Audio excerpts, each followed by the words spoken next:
എരുവ നളന്ദ കലാ സാംസ്കാരിക വേദി ഗ്രന്ഥശാലയുടെ 34ാമത് വാർഷികവും 5ാമത് സംസ്ഥാന പ്രൊഫഷണൽ നാടകോത്സവവും ആരംഭിച്ചു. ഗാന്ധിഭവൻ സെക്രട്ടറി പുനലൂർ സോമരാജൻ ഉദ്ഘാടനം നിർവഹിച്ചു.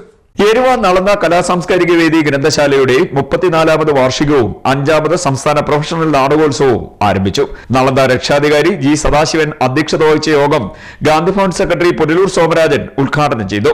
പ്രിയപ്പെട്ട ശ്രീ ജി സദാശിവൻ അവരുടെ സൂചിപ്പിച്ചു, നളന്ദയുടെ പുതിയ സ്വന്തം ഭൂമിയിലേക്ക്, സ്വന്തം കെട്ടിടത്തിലേക്ക് വരാൻ പോകുന്ന വായനയുടെ മഹത്വം, ഗ്രന്ഥശാലകളുടെ പ്രാധാന്യമൊക്കെ അദ്ദേഹം ഇവിടെ സൂചിപ്പിച്ചു. വായിക്കാനും അറിയുവാനും നാടകങ്ങൾ കാണുവാനും, നാടകമാണ് ജീവിതം നമ്മളെ പഠിപ്പിക്കുന്നത്. അങ്ങനെയുള്ള നാടകങ്ങളാണ് നമ്മുടെ ചരിത്രത്തെ, കേരള ചരിത്രം മാത്രമല്ല ഇന്ത്യയിലായാലും ലോകത്തെവിടെയും മനുഷ്യനെ മാറ്റിയിട്ടുള്ളത്, മനുഷ്യനെ മനുഷ്യനാക്കിയിട്ടുള്ളത്, മനുഷ്യനെ പോരാളികളാക്കിയിട്ടുള്ളത്, മനുഷ്യ സമൂഹത്തെ നിർമ്മിച്ചിട്ടുള്ളത്. അതൊക്കെ ഈ നാടകങ്ങൾക്ക് ഒരുപാട് പ്രാധാന്യമുണ്ട്. അത് നളന്ദ ഏറ്റെടുത്തിരിക്കുകയാണ്. 34 വർഷം ഇത്തരം ഒരു പ്രസ്ഥാനത്തെ കൊണ്ടു നടക്കുക എന്നുള്ളത് ചെറിയൊരു കാര്യമല്ല. അത് മനസ്സിൽ സൂക്ഷിച്ച്, മനസ്സർപ്പിച്ച്, എല്ലാവരെയും ചേർത്ത് പിടിച്ച് കലയും സംസ്കാരവും വളർത്തിയെടുക്കണം. നമ്മുടെ പുതിയ തലമുറ ഇന്ന് പലതിൽ നിന്നും അകന്നു പോവുകയാണ്. നമുക്ക് പരമ്പരാഗതമായ കലകളുണ്ട്, സംസ്കാരമുണ്ട്. അതൊക്കെയാണ് നമ്മളെ ആ മനുഷ്യനാക്കി മാറ്റിയിട്ടുള്ളത്. അതിൽ നിന്ന് അകന്നു പോകുന്ന കാലത്ത് അവരെ കൂടി കൊണ്ടുവരണം. ആധുനിക സാങ്കേതിക വിദ്യയുടെ ഏറ്റവും ഔന്നത്യത്തിലേക്ക് അവർ പോകുമ്പോഴും നമ്മുടെ പാരമ്പര്യവും പഴമയും സംസ്കാരവും ഒക്കെ അവരെ കൂടി ബോധ്യപ്പെടുത്തുവാൻ കഴിയണം. അതാണ് നളന്ദ നിർവഹിച്ചുകൊണ്ടിരിക്കുന്നത്. നളന്ദയെ ഞാൻ ഹൃദയം കൊണ്ട് അഭിനന്ദിക്കുകയാണ്. ഇതിൻ്റെ ഓരോ പ്രവർത്തകരും അവർ സമർപ്പിതരാണ്. ഇവിടെ കക്ഷി ഭേദങ്ങളൊന്നുമില്ല, ജാതിയോ മതമോ ഒന്നും വേർതിരിക്കുന്നില്ല. എല്ലാവരും ഏകോദര സഹോദരങ്ങളായി നിന്ന് പ്രവർത്തിക്കുന്നു. ഇതിൻ്റെ പ്രവർത്തകരൊക്കെ എനിക്ക് പ്രിയപ്പെട്ടവരാണ്. പ്രത്യേകിച്ച് ശ്രീ പ്രഭാഷ് ഒരു നല്ല ജീവകാരുണ്യ പ്രവർത്തനം കൂടിയാണ്. സാംസ്കാരികവും അതുപോലെ തന്നെ സാമൂഹികവും മാനവീയതയും ഒക്കെ ഉയർത്തിപ്പിടിക്കുന്ന ഏതൊരു നന്മയും നമ്മൾക്ക് പ്രോത്സാഹിപ്പിക്കേണ്ടതുണ്ട്. ഈ നാട്ടുകാർ, ഇവിടുത്തെ സഹോദരങ്ങൾ ഈ പ്രസ്ഥാനത്തെ പ്രോത്സാഹിപ്പിക്കുന്നുണ്ട്. അത് മനസ്സിലാകുമ്പോൾ എനിക്കും സാമൂഹ്യ മണ്ഡലത്തിൽ നിൽക്കുന്ന ഒരു എളിയ കാരുണ്യ പ്രവർത്തനം എന്നുള്ളതിൽ എനിക്ക് അഭിമാനമുണ്ട്, സന്തോഷമുണ്ട്.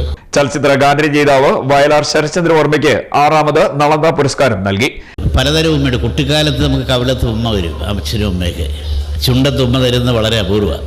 കാര്യം ചുണ്ടത്ത് ഉമ്മ എന്ന് പറഞ്ഞാൽ മറ്റൊരു വികാരമാണ് നമ്മൾ ഉണ്ടാക്കുക. പക്ഷെ കുട്ടിക്കാലത്ത് കവിളത്ത് കിട്ടുന്ന ഉമ്മയ്ക്ക് വേറെ സുഖമുണ്ട്, വാത്സല്യത്തിന് സുഖമുണ്ട്. പക്ഷേ പ്രായമായി കഴിഞ്ഞ് ആണും പെണ്ണും തിരിച്ചറിയുന്നൊരവസ്ഥയിൽ കൊടുക്കുന്ന ഉമ്മ ചുണ്ടത്താണ്, അങ്ങോട്ടും ഇങ്ങോട്ടും. ഇപ്പം എനിക്ക് കിട്ടുന്ന ഇതിനകത്ത് രണ്ടുമുണ്ട്. ഒരു വാത്സല്യത്തിൻ്റെ കവിളത്ത് കിട്ടുന്ന ഉമ്മയുണ്ട്, അതേപോലെ തന്നെ ഒരു വികാരത്തിൻ്റെ സ്വന്തം ലഹരിയുള്ള ചുണ്ടത്ത് കിട്ടുന്ന ഉമ്മയുമുണ്ട്. ആ രണ്ടും കൂടെ ചേർത്താണ് ഞാനിത് വാങ്ങുന്നത്. നമ്മളെപ്പോഴും ഒരു പുരസ്കാരം നമുക്ക് കിട്ടുമ്പോൾ നമ്മളിപ്പോൾ പ്രധാനപ്പെട്ട ഒരു കാര്യം നമ്മൾ പറയുന്നുണ്ട്, പുതിയ തലമുറ വിട്ടുനിൽക്കുന്നു. പക്ഷെ അവരെ കൂട്ടി യോജിപ്പിക്കാനുള്ള കടമ നോക്കുന്നുണ്ട്. അവരുടെ ഒരു ചിന്താഗതി വേറെയാണ്. ഇപ്പോൾ നമ്മൾ ജനിച്ചു വളർന്ന പഴയ തലമുറ ജനിച്ചു വളർന്ന ചിന്തയിൽ നിന്ന് മാറിയിട്ട് അവർ ആധുനികതയിലേക്ക് പോവുകയാണ്. പക്ഷെ അവർ ബോധമില്ലാത്തവരാണ് എന്നുള്ള വിചാരമാണ് കുഴപ്പം. കാര്യം നമ്മളുടെ ഒരു പഴയ തലമുറയുടെ ഒരു കാര്യത്തിലേക്ക് തലയിടാൻ അവർക്ക് താല്പര്യമില്ല.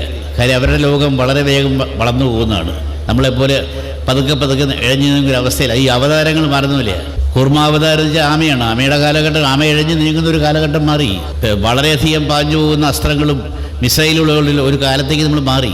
അപ്പോൾ ലോകത്തിൻ്റെ വേഗത മാറിച്ച് അവർ മാറുന്നു, നമ്മൾ മാറുന്നില്ല. അപ്പം നമുക്ക് മാറാൻ പറ്റാത്തത് നമ്മുടെ സാഹചര്യം, നമ്മുടെ ശാരീരികാവസ്ഥ. പക്ഷെ അവരെ കൂടെ നമുക്ക് കിട്ടിയ അനുഭവം അവർക്ക് പറഞ്ഞു കൊടുക്കാൻ നമുക്ക് പറ്റും. ആ അനുഭവത്തിലൂടെ അവരുടെ ആ ഒരു ശക്തിയെ ഉപയോഗിക്കുക എന്നുള്ളതാണ് ഏറ്റവും അധികം നമ്മൾ ചെയ്യേണ്ടത്.